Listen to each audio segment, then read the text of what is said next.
Domenica si è svolto l'inaugurazione del nuovo anno sociale del club Agrigento Lions Host, tante le iniziative in cantiere in vista appunto della nuova programmazione, se ci può anticipare qualcosa di importante.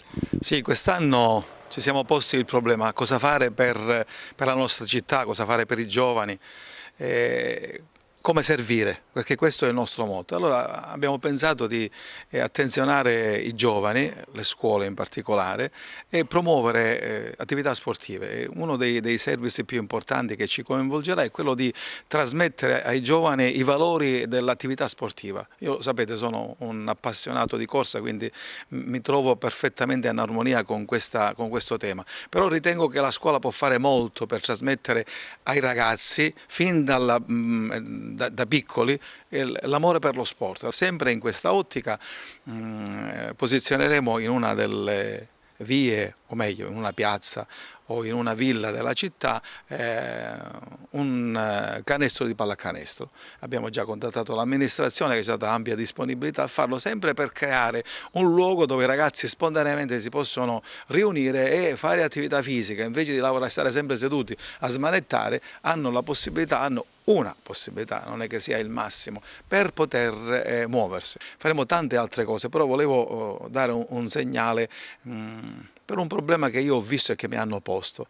Attenzione ai giovani che hanno difficoltà di movimento, di deambulazione, e mi riferisco a quelle famose strisce gialle che troviamo nei parcheggi o nei supermercati, riservato ai giovani portatori di handicap o ai disabili.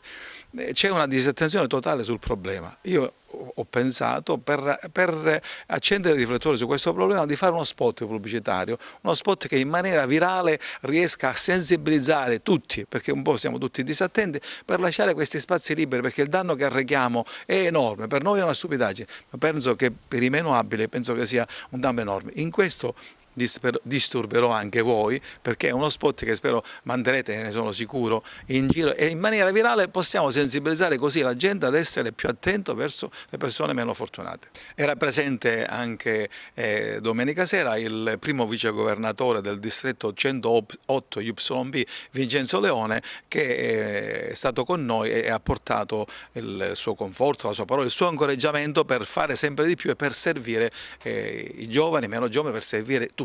Per me è un grandissimo piacere essere qui a Agrigento, club storico e blasonato, per usare un termine simpatico, un club importante e in un anno sociale particolarmente importante. Questo è l'anno del centenario della fondazione del Lions International, un anno nel quale i Lions stanno dando una grande svolta con il lionismo del fare, il lionismo concreto che porta aiuti umanitari alla gente a tutti i livelli, a livello comunale, a livello distrettuale e a livello mondiale. Questa è la nostra missione, questo è quello che il Lions International ci chiede di fare in tutte quelle che sono le aree tematiche nelle quali noi siamo impegnati nella protezione dell'ambiente, siamo impegnati nella lotta alla fame nel mondo, siamo impegnati nella lotta al morbillo, al diabete, nella prevenzione e nella lotta al cancro giovanile.